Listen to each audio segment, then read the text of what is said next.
Morning student. Chemical reactions and equation, आज हम लोग यहाँ पर बैलेंसिंग वाला पार्ट जो है वो हमारा चल रहा है। इस पार्ट में हम लोग एल्जेब्रिक मेथड जो है उसको हम लोग सीखेंगे कि किस तरह से एल्जेब्रिक मेथड, क्योंकि आपका टेबल मेथड जो है वो आपका सीख चुके हैं आप लोग। टेबल मेथड में टेबल्स आप एक एक करके टेबल बनाते हैं, एक एक इक्वेशंस को लिखते हैं, जिससे जहाँ पर भी जो एलिमेंट आपका कम लगता है ज़्यादा लगता है उसको आप बैलेंस करते हैं। ठीक है, आज हम यहाँ पे थोड़ा सा डिफरेंट मेथड जो आपका एल्जेब्रिक है उसमें हम लोग यहाँ पर बात करेंगे कि एल्जेब्रिक मेथड से किस तरह से हम लोग जो इक्वेशंस आपकी केमिकल इक्वेशंस है उसको किस तरह से बैलेंस करते हैं। ठीक, तो फर्स्ट काफ़ी इजी मेथड है ना। इस वाले में आपका जो भी इक्वेशंस होगी उसको हम लोग एल्जेब्रिक टर्म से यहाँ पर लेंगे। तो फर्स्ट हम लोग रिएक्शन लिखते हैं, कोई भी रिएक्शन ले ली, Zn जिंक और Zn plus HCl gives out ZnCl2 plus H2। First हमें इक्वेशंस में ये देखना होता है कि number of reactant number of product के बराबर है कि नहीं। ठीक है, अगर आपके वो इक्वेशंस में बराबर है, number of reactant number of product आपका बराबर है, that mean equation is a balance. But अगर आपका कहीं पे भी किसी तरह से वो बैलेंस नहीं है, बराबर नहीं है, तो वो बैलेंस नहीं है। ठीक, तो यहाँ हम लोग देखेंगे जिंक जो है वो 1 है, यहाँ पे हाइड्रोजन जो है वो 2 है। इसको नॉर्मली जो है जब एल्जेब्रिक करते हैं तो एक रिएक्शन इक्वेशन बनाते हैं, तो यहाँ पर बैलेंस नहीं है। इसमें हम लोग यहाँ पर ए बी सी की कैटेगरी में डिवाइड कर देंगे। देखिए किस तरह से करेंगे। जो फर्स्ट टर्म होता है रिएक्टेंट का उसको हमने माना ए, ठीक, इसको बी, यहाँ पर सी और ये डी। ठीक है, अब ये ध्यान दीजिएगा जो इसमें ये पार्ट है ए के बाद में जो भी एलिमेंट लिखा हुआ है वो आपका क्या है, यहाँ पर ये पार्ट जो है वो ए उसको रिप्रेजेंट कर रहा है। ठीक है, यहाँ पर HCl में जो अगर आप H को लिखते हैं या क्लोरीन को लिखते हैं तो उसको रिप्रेजेंट B करेगा। इसी तरह से यहाँ पर भी जिंक और क्लोरीन जो क्लोराइड फॉर्म है यहाँ पर प्रोडक्ट का, ठीक है, जिंक जो है वो C उसको रिप्रेजेंट कर रहा है। ठीक, अब इससे इक्वेशंस कैसे बनाएंगे, फर्स्ट ये ध्यान रखिएगा जितने एलिमेंट है, अब हमारे एलिमेंट कितने हैं, जिंक, हाइड्रोजन और क्लोरीन, तो यहाँ पे कितने हुए 1 2 3। ओके, इक्वेशंस भी आपकी 3 ही बनेगी। ठीक, अब देखिए कैसे बनेगी। यहां पर लिखेंगे हम लोग फॉर Zn, ठीक है, फॉर Zn। तो Zn को कौन रिप्रेजेंट कर रहा है, ए, तो यहां पर लिखेंगे ए, यानी ये नंबर ऑफ रिएक्टेंट है, किसके इक्वल होगा, नंबर ऑफ प्रोडक्ट में जो जिंक है, यहां पर जिंक को रिप्रेजेंट कौन कर रहा है, सी, यानी ए इक्वल C। ओके, नेक्स्ट आपका फॉर हाइड्रोजन, हाइड्रोजन को यहां पर B देखेंगे, B रिप्रेजेंट कर रहा है और इस जगह D। अब थोड़ा सा ध्यान दीजिएगा, यहाँ पर B जो है वो हाइड्रोजन को रिप्रेजेंट कर रहा है। ओके, यहाँ पर हाइड्रोजन कितने हैं 2, तो यहाँ पे 2 से इसका मल्टीप्लाई हो जाएगा, 2D हो जाएगा। ओके, क्लियर हुआ, जितना भी आपके नंबर्स वहां पर होंगे उससे मल्टीप्लाई हो जाएगा। तो यहाँ पर 2D आ गया। B आपका यहाँ रिएक्टेंट में हाइड्रोजन था, प्रोडक्ट में हाइड्रोजन आपका D है। नेक्स्ट आपका Cl, यहाँ पर B जो है वो Cl को भी रिप्रेजेंट कर रहा है। ठीक, फॉर Cl, यहाँ B इक्वल टू, अब इधर देखिए Cl क्या है, C, यानी C जो है प्रोडक्ट के फॉर्म में यहाँ पर Cl को C रिप्रेजेंट कर रहा है। तो कितने Cl है यहाँ पर, हाउ मेनी Cl, 2। ठीक है, तो यहाँ पर कितना हो जाएगा, B equal to 2C। Clear, अब देखिए इक्वेशन आपकी कौन कौन सी बनी, एक ये फर्स्ट, ये सेकेंड और ये थर्ड। ठीक, इजी था। एक बार लोग दोबारा देख लेते हैं कि इक्वेशन कैसे बनाएं। फर्स्ट टर्म में हम लोग क्या करेंगे, पहला जो पार्ट है हमारा उसमें क्या करेंगे, पहले हम लोग उसको कैटेगरी में डिवाइड कर देंगे, ए बी सी डी, ई जितना भी है आपका, है ना, यहाँ पे डी तक है। नेक्स्ट, हर एलिमेंट का हम लोग देखेंगे कितने एलिमेंट्स है, 3 एलिमेंट। 4 एलिमेंट है तो 4 इक्वेशन बनेगी, 3 एलिमेंट है तो 3 इक्वेशन। तो हमारे में कितनी एलिमेंट्स थे, 3, तो 1 2 3 आपकी इक्वेशंस बन गई। अब यहाँ पे हम देखेंगे कि हर एलिमेंट का अलग अलग किससे रिप्रेजेंट कर रहा है, उसको हम लोग लिखेंगे। तो फर्स्ट यहाँ पे Zn जो है, ओके, Zn जो है उसको रिप्रेजेंट कर रहा है A, तो A यहाँ पर इक्वल कर दिया। जो रिएक्टेंट का Zn है वो किसके इक्वल है, प्रोडक्ट के Zn की। तो प्रोडक्ट के Zn में C आ रहा है, तो यहाँ पे C को इक्वल कर दिया इसकी, ठीक। इसी तरह से हाइड्रोजन में देखिए D जो है वो प्रोडक्ट का हाइड्रोजन D, यहाँ पे D जो है वो 2D के फॉर्म में होगा क्योंकि हाइड्रोजन में H2 है, तो 2D हो गया, ठीक। Cl का भी सेम यही है, B आपका किसके इक्वल हो जाएगा, 2C के, तो B जो होगा वो 2C के इक्वल हो गया, ठीक। अब हमने इक्वेशन बना दी, अब हमें इसको सॉल्व करना है। जितने भी इक्वेशंस आपकी बनी है इनमें से आप फर्स्ट एक कॉमन टर्म्स को हम लोग 1 मान लेते हैं, ठीक है। अब कॉमन टर्म जो है, मान लिया इसमें आपने देखा कॉमन मींस जो आपका जो ज्यादा यूज हो रहा है, हर एक में दिख रहा है ना।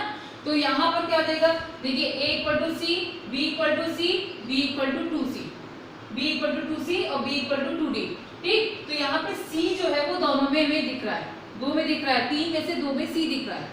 अगर आपको कॉमन टर्म्स लेने में कोई भी दिक्कत आती है तो आप किसी भी टर्म को आप 1 मान लीजिए, ठीक है। कोई भी एल्जेब्रिक टर्म ले लीजिए, यहाँ पे A B C कोई भी ले लीजिए, उसको 1 मान लीजिए। तो पहले हम कॉमन टर्म से एक बार करके देख लेते हैं, फिर इसके किसी और पार्ट को हम लोग 1 मान लेंगे, ठीक है। तो पहला हमारा C जो है वो यहाँ पे कॉमन फॉर्म में है, तो हमने 1 ले लिया इसको, ठीक है। अब यहाँ पर 1 इसको लेंगे तो यहाँ पर जो A है, A इक्वल टू आपका क्या दिया हुआ है, C, तो यहाँ पर C इक्वल टू क्या हो जाएगा, सॉरी A इक्वल टू क्या हो जाएगा 1, ठीक है। क्यों, क्योंकि C की जगह अगर हम 1 रखेंगे तो A इक्वल टू 1 हो गया। इसके बाद आपका C है, A है आपको पता है, अब B निकाल लें। B आपका क्या है 2C, ठीक है। तो B जो है वो हमारा 2C आ रहा है, यानी कि B का आप वैल्यू निकालेंगे 2 × 1, यानी B आएगा 2, ठीक। अब हमारा A आ गया, C है, B है। अब हमें निकालना क्या है, D निकालना है। तो D निकालने के लिए हम D का यूज करना पड़ेगा, B इक्वल टू 2D लिखा हुआ, ठीक है। तो D इक्वल टू क्या हो जाएगा, B/2, D की वैल्यू क्या है 2, 2/2 यानी कितना हुआ 1। D आपका क्या आ गया 1 आ गया। अब हम अपनी वैल्यू जो है वो सबकी रख देंगे। A हमारा 1 है तो 1 को लिखेंगे नहीं, B जो है वो आपका कितना दिया हुआ है 2, तो यहाँ 2 लिखा, ठीक। C हमारा कितना निकल के आया है, C हमारा 1 था तो 1 लिखने की जरूरत नहीं है, ठीक है। और D जो है वो भी हमारा 1 आया है, यानी इक्वेशंस आपकी अब इस तरफ से देखिए कंप्लीट बैलेंस हो गई, है ना। एक बार तो चेक कर लेते हैं, देखिए Zn यहाँ पे 1 है, यहाँ पे भी 1 है, हाइड्रोजन 2 है, यहाँ भी 2 है, Cl हमारा 2 है, यहाँ पे भी 2, ठीक। This equation is balance, okay. अब हम लोग एक जो कॉमन टर्म के बाहर का टर्म है उसको लेके करते हैं, हम लोग किसी और टर्म्स को 1 लेके मानते, ठीक है। तो इसमें हम लोग सेकंड इक्वेशन एक और देख लेते हैं।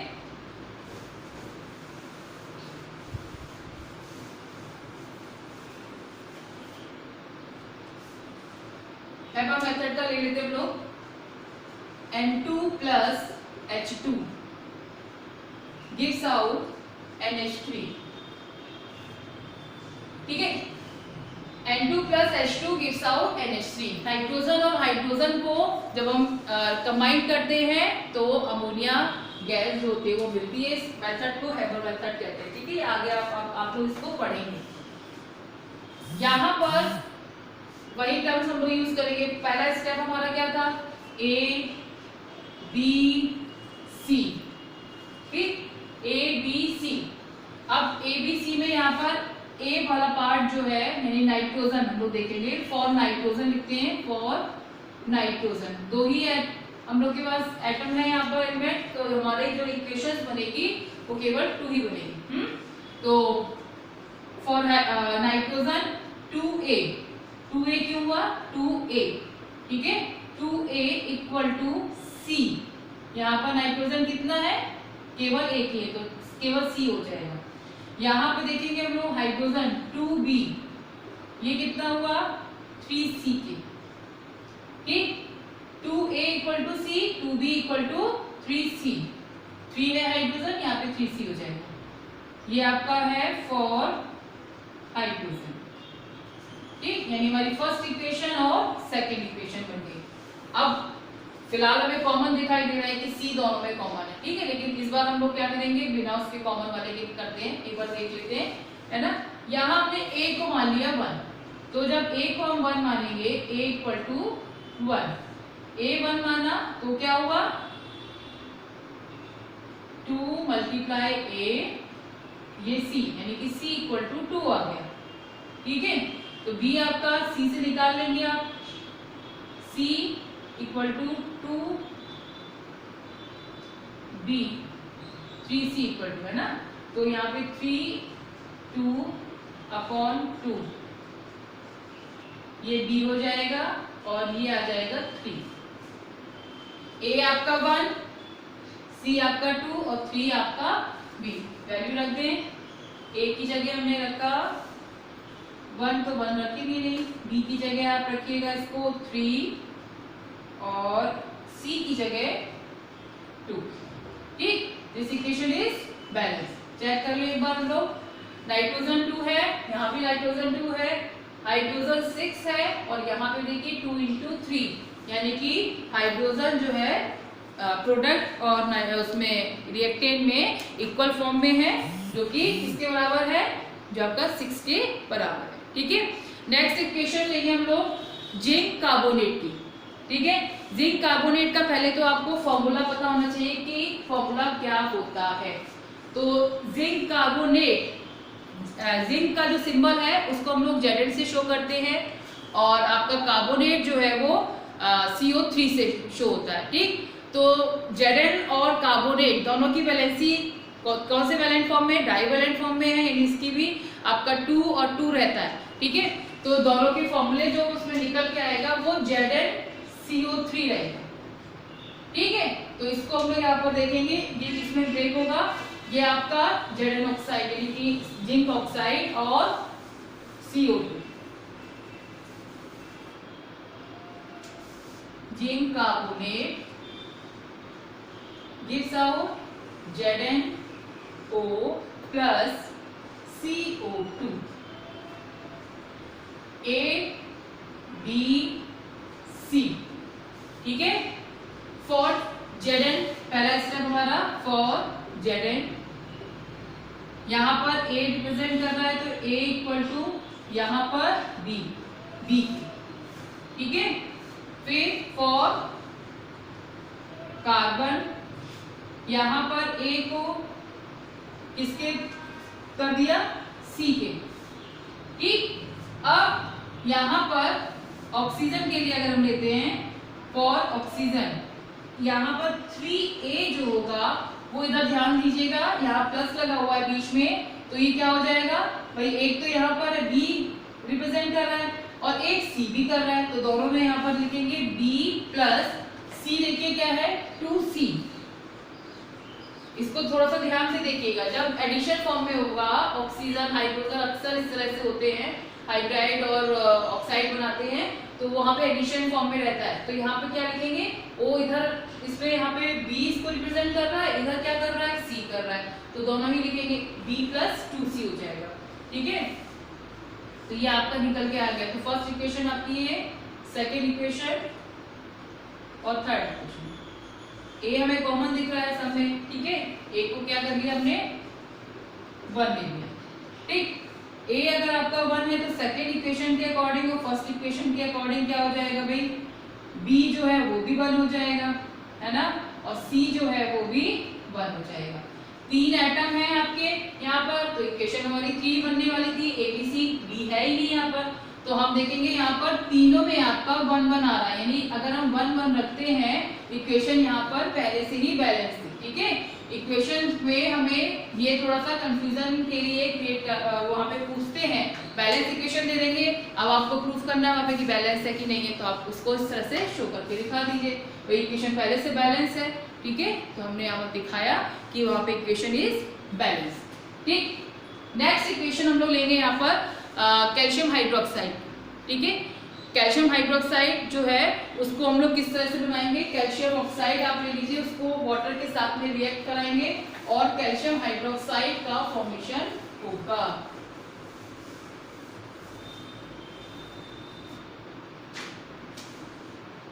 कैल्शियम ऑक्साइड प्लस वाटर और ये बनेगा कैल्शियम हाइड्रोक्साइड। कैल्शियम हाइड्रोक्साइड का फॉर्मूला क्या होगा, कैल्शियम हाइड्रोक्साइड Ca, कैल्शियम और हाइड्रोक्साइड OH। ठीक है, ये 2 यहाँ पर 1 मल्टीप्लाई किया, क्या निकल के आया, CaOH का होल ट्वाइस। पहले भी आपको कई बार बताया है, बस फॉर्मूले में आप लोग गड़बड़ी मत करिएगा। अगर फॉर्मूला गलत लिख दिया तो आपकी इक्वेशन आप बैलेंस कभी नहीं कर पाएंगे। क्यों, क्योंकि फॉर्मूला ही गलत लिखा है, केमिकल इक्वेशन ही गलत लिखी है, तो उसमें क्या बैलेंस करेंगे। ठीक है, गलत चीज को ही बैलेंस करते रहेंगे, है ना। तो इक्वेशन में फॉर्मूले पर बहुत ध्यान दीजिएगा कि फॉर्मूला हमारा सही से लिखा हो। अब इसमें देखिए A, B और C एलिमेंट देख लें, कैल्शियम, ऑक्सीजन और हाइड्रोजन 3 है। ठीक है, 3 इक्वेशन बनेगी। ये आई थिंक हमने टेबल मेथड से भी सॉल्व किया था इसको। ठीक, चलिए आज हम इसको अलजेब्रिक से शो करेंगे। यहाँ पर A किसके इक्वल है, C के, B में 2B इक्वल टू है किसके, 2C के। ओके, और यहाँ पर ऑक्सीजन देखेंगे हम लोग, तो यहाँ पर A plus B equal to किसका है, ये 2C। यहाँ लिख देते हैं फॉर कैल्शियम, फॉर हाइड्रोजन और फॉर ऑक्सीजन। ठीक है, यहाँ A प्लस B, ऑक्सीजन के लिए A plus B equal to 2C। A equal to C को कॉमन ले लें, 1 मान लें। ठीक है, तो C इक्वल टू 1। अब C first equation, second equation है, थर्ड इक्वेशन, वैल्यू रख दें। यहाँ पर C इक्वल टू 1 है, तो 1 इक्वल, यहाँ पर A इक्वल टू कितना हो जाएगा, 1। ठीक है, C अगर आपका 1 है तो अगर आप 1 रखेंगे तो A इक्वल टू अपने आप 1 हो जाएगा। अब यहाँ पर देखिए B की निकालने के लिए, तो 2B equal to 2C। C यहाँ पर क्या है हमारा, 1। ठीक, और B जो है वो कितना आ जाएगा, वो भी 1 आ जाएगा। ठीक है, यहाँ पर भी हमारे तीनों जो इक्वेशंस की वैल्यू आई है A, B और C, देखिए तीनों ही हमारी 1 आई है। और यहाँ पे आपका जो थर्ड इक्वेशन है उसका यूज भी नहीं हुआ। ठीक है, फर्स्ट और सेकंड से ही हमने निकाली। तो यहाँ पर अगर हम लिखेंगे इसको 1 1 है, लिखने की कोई खास जरूरत नहीं है, ये आपकी इक्वेशन जो है वो बैलेंस है। ठीक है, इस तरह से हमने चेक भी किया कि बैलेंस है कि नहीं, और फिर हमने इसको दिखा दिया। ठीक, अब देखिए यहाँ पर कैल्शियम आपका Ca बराबर है, ऑक्सीजन 2 है, 2 है यहाँ पर, हाइड्रोजन 2 है। ठीक है, तो इस तरह से हम लोग अलजेब्रिक मेथड से इक्वेशंस को बैलेंस करते हैं। ठीक, नेक्स्ट आपका टाइप्स ऑफ रिएक्शन आएगा, जिसको नेक्स्ट वीडियो में पढ़ाएंगे आपको। यहाँ पर जितनी इक्वेशंस हैं उनको अच्छे से बैलेंस करके आप लोग दोनों मेथड से, ठीक है, टेबल मेथड से भी और अलजेब्रिक मेथड से भी, दोनों से अच्छे से सीख लीजिए। ठीक है, कहीं पे कोई दिक्कत हो तो उसको आप मैसेज के थ्रू क्वेश्चन कीजिए। ठीक है, उसको सॉल्व करेंगे हम लोग मिलके। Okay, bye.